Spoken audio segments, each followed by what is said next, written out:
आप देख रहे हैं राष्ट्रीय जगत vision news. OTT platform Netflix पर रिलीज से पहले ही फिल्म घूसखोर पंडित विवादों में घिर गई है। तमाम बड़े नेताओं ने एक्स पर पोस्ट करके इसके प्रतिबंध की मांग की है।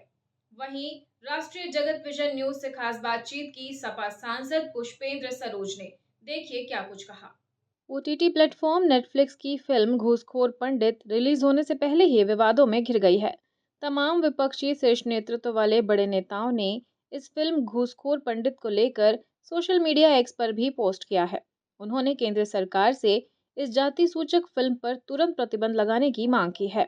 उन्होंने सोशल मीडिया के जरिए फिल्म के नाम को जातिवादी और अपमानजनक करार देते हुए इस पर प्रतिबंध लगाने की मांग की है। उत्तर प्रदेश के कौशाम्बी से समाजवादी पार्टी के सांसद पुष्पेंद्र सरोज से राष्ट्रीय जगत विजन न्यूज के संवाददाता अभिषेक आनंद ने खास बातचीत की और भी कई अहम मुद्दों पर चर्चा हुई। सुनिए। इस वक्त हमारे साथ खास बातचीत करने के लिए उत्तर प्रदेश के कौशाम्बी से सपा सांसद पुष्पेंद्र सरोज हैं। सर, सबसे पहले तो मैं उत्तर प्रदेश से बात कर लूंगा क्योंकि आप उत्तर प्रदेश में सांसद भी हैं। जिस तरीके से एक मूवी आ रही है मनोज वाजपेयी की घूसखोर पंडित, किस तरीके से आप पूरा प्रकरण को देखते हैं? देखिए, ये शर्मनाक बात है क्योंकि मीडिया अपने बॉलीवुड को और राजनीति को मिक्स नहीं होने देना चाहिए। एक समय दौर था जब हमने देखा कि जो मूवीज आती थी, हम सिनेमा हॉल में जब देखने जाते थे तो हम वहां से हंसते खेलते निकलते थे। काल्पनिक मूवीज आती थी, मूवीज इंफॉर्मेटिव आती थी, लोगों को जागरूक करने वाली मूवीज आती थी। लेकिन आज राजनीतिक एजेंडे पे मूवीज आती हैं। भारतीय जनता पार्टी के सरकार के दौर में हमने देखा कि सरकार खुद कैसे फंडिंग करती है ऐसी मूवीज को अपना प्रोपेगेंडा फैलाने के लिए। और बाकी लोगों ने इस ट्रेंड को देखा कि जैसे प्रोपेगेंडा की फिल्म ज़्यादा बन रही है, उस पर लोग ज़्यादा रुचि रख रहे हैं और उस पर ज़्यादा टीआरपी और उस पर ज़्यादा कमाई हो रही है, तो सब उसको ज्वाइन करने लगे। किसी भी जाति, किसी भी धर्म के खिलाफ अगर कोई भी मूवी बनती है या फिर कोई भी शो बनता है, उनकी सेंटिमेंट को हार्म करता है, इससे दूर रहना चाहिए। मैं इस पे खेद जताता हूँ और सभी को इस ट्रेंड से बाहर निकलने के लिए बोलता हूँ। हमें प्रोपेगेंडा और सिनेमा को अलग रखना पड़ेगा। आज ये आई है घूसखोर पंडित, उस समय आई थी मुसलमानों के खिलाफ कश्मीर फाइल्स, आपने केरला फाइल्स आई थी, बंगाल के ऊपर कोई मूवी बनी, कल को कोई एससी समाज के खिलाफ आ जाएगी। तो ये बहुत दुर्भाग्य है कि सरकार जहाँ पे उनको रोकना चाहिए, जैसे ये ओटीटी प्लेटफॉर्म या कहीं पे भी आती है तो सरकार को कदम उठाना चाहिए। जब सरकारी प्रोपेगेंडा का हिस्सा, तो उनसे क्या आप आशा रख सकते हैं? सर, उत्तर प्रदेश के मुख्यमंत्री ने जो बयान दिया है पुलिस को लेकर के कि क्या उनको मारा नहीं जाए, क्या पुलिस गोली खाएगी, जो वहां पे जो जो समस्याएं जो चल रही है, इसको लेकर के किस तरीके से आप पूरा पूरा प्रकरण देखते देखिए, माननीय मुख्यमंत्री जी कभी भाईचारे की बात नहीं करते। माननीय मुख्यमंत्री जी कभी मेल मिलाप की बात नहीं करते। वो बुलडोजर की बात करते हैं, घर गिराने का बात करते हैं, गोली मारने की बात करते हैं, लोगों को लोगों से लड़ाने का काम करते हैं। ये काम पुलिस का है। पुलिस न्याय प्रक्रिया को किस तरीके से अंजाम देती है, वो उसके जीवन के, वो उसके कार्यशैली का हिस्सा है। लेकिन माननीय मुख्यमंत्री जी को थोड़ा सा लोगों के प्रति मेल मिलाप की बात करनी चाहिए। आज हमने देखा कि एनसीआरबी का डेटा जो कहता है यूपी के स्थान पे है। लॉ एंड ऑर्डर की इनकी राजनीतिक मन से बात होती है, लेकिन जब एक्चुअल डेटा देखेंगे तो लॉ एंड ऑर्डर का क्या सिचुएशन रह गया है सबके सामने है। अगर किसी भी माननीय मुख्यमंत्री जी के समाज के साथी के किसी खिलाफ एफआईआर लिखवाने जाते हैं आप, तो जब तक आप घर पहुंचेंगे आपके खिलाफ एफआईआर लिख दी जाएगी, अगले दिन आपके घर पे बुलडोजर खड़ा हो जाएगा। इनका बुलडोजर गरीबों पे चलता है, इनका बुलडोजर पिछड़ों पे चलता है, दलितों पे चलता है, मुस्लिम समाज के लोगों पे चलता है। लेकिन कभी इनके इनके तरफ जो टिल्ट रखते हैं या फिर इनके संरक्षण के लोगों पे कभी नहीं चलता है। आज भी करछना की मैं बात करूं, प्रतापगढ़ की, सहारनपुर की, शामली की, अपने आजमगढ़ की, ऐसे कई घटनाएं हैं जहाँ पे खुले आम लोगों को मार दिया गया, बेटियों को जला दिया गया, रेप कर दिया गया। लेकिन क्योंकि इनके पार्टी के लोग थे, आज तक कार्रवाई नहीं हुई, आज तक वो न्याय के लिए गुहार लगा रहे हैं।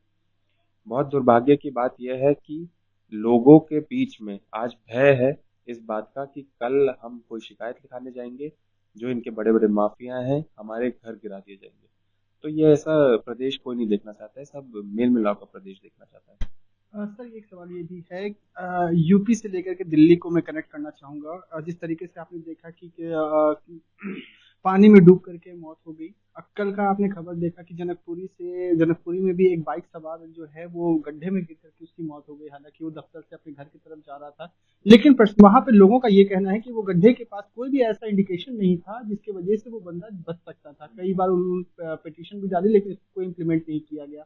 किस तरीके से पूरा देखते हैं? हालांकि सरकार ये कहती है कि हम लोग जगह जगह पर जो गड्ढे हैं उसको भरने की कोशिश कर रहे हैं। सवाल कई सारे खड़े होते हैं, इस पे किस तरीके से? देखिए, मुझे याद है कि दिल्ली की सरकार गड्ढों के लिए भी आई थी और ये एक बहुत बड़ा मुद्दा था। जापान में आप राजधानी टोक्यो में देख लीजिएगा, कोई ऐसी मौत गड्ढे में कूद करके नहीं हुई होगी, क्योंकि सरकार उस गड्ढे को नहीं भर पाई। यूएस में कोई ऐसी मौत नहीं हुई होगी गड्ढे को।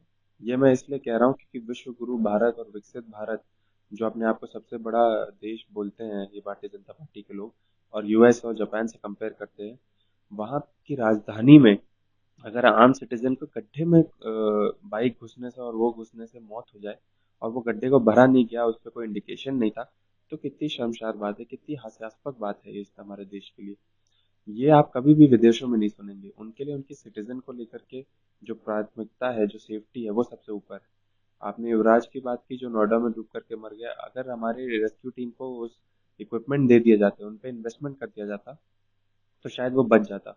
और खास करके मैं ये कहना चाहूंगा, वही हेलीकॉप्टर जो हमारे कांवड़ियों पे फूल बरसाने के लिए यूज होता है, वही हेलीकॉप्टर अगर युवराज के पास पहुंच जाता तो शायद उसकी जान बच जाती और इतना बड़ा बवाल नहीं होता। लेकिन वोट बटोरना है, राजनीति करनी है, तो हेलीकॉप्टर निकलेगा, हेलीकॉप्टर अपनी ऊंचाई बढ़ेगा। लेकिन अपने लोगों के लिए, भारत के नागरिक को बचाने के लिए वही हेलीकॉप्टर उड़ान नहीं भरेगा। ये बहुत बड़ी दुविधा है हमारे देश में। सर, आखिरी सवाल ये है कि जिस तरीके से आपने देखा कि एक डाटा सामने आ रहा है कि लगातार प्रत्येक 24 घंटे में बच्चियां जो है वो लापता हो रही हैं। एक लापतागंज की तरह से दिल्ली जो है वो पूरा पूरा डर के माहौल में जी रहा है। आज बच्चियां जो है वो बाहर निकलने से डर रही है। किस तरीके से देखते हैं? हालांकि सरकार जहां से जो बच्चियां जो चोरी हो रही हैं वहीं पर सारे मंत्री भी रहते हैं, लोग भी रहते हैं वहां पे, लेकिन कोई भी इसका सुध लेने वाला नहीं है। कैसे देखते हैं आप? देखिए, इसके लगता है मुझे कोई प्रक्रिया नहीं आई होगी सरकार की तरफ से, कोई मंत्री की तरफ से, ना ही मुख्यमंत्री जी की तरफ से। प्रधानमंत्री भी इसी शहर में रहते हैं, सबसे बड़े कैबिनेट भी इसी शहर में रहते हैं, और दिल्ली में भी सरकार के सबसे बड़े मंत्री भारतीय जनता पार्टी के इसी शहर में रहते हैं। भारतीय जनता पार्टी का सबसे बड़ा हेडक्वार्टर भी इसी शहर में है। और ये लॉ एंड ऑर्डर की बात करते हैं, ये वुमेन सेफ्टी की बात करते हैं, नारी सशक्तिकरण की बात करते हैं। आपने जो आंकड़ा दिया, मुझे लगता है इनके दफ्तर अभी पहुंचा नहीं होगा। अगर पहुंचा होगा तो इन्होंने जिस तरीके से हमारे आर्मी चीफ को इग्नोर कर दिया था बॉर्डर पे जब चाइना के टैंक्स आ रहे थे, तो इसको भी इग्नोर कर दिया है। इनके लिए सिर्फ वोट, अगर अब ये चुनाव हो रहा होता तो शायद वो महिला गायब नहीं होती। सिर्फ वोट की कीमत है, लोगों की, जनता की कोई कीमत नहीं है। बहुत बहुत शुक्रिया बात करने के लिए। तो ये थे हमारे साथ में कौशाम्बी से समाजवादी पार्टी के सांसद पुष्पेंद्र सरोज, वीडियो जर्नलिस्ट निकांत के साथ अभिषेक आनंद, राष्ट्रीय जगत विजन न्यूज, दिल्ली। और फिलहाल खबरों में इतना ही। अपडेटेड रहने के लिए हमारे चैनल को सब्सक्राइब कर लीजिए। नई खबरों के नोटिफिकेशन के लिए बेल आइकन जरूर दबाइए। नमस्कार।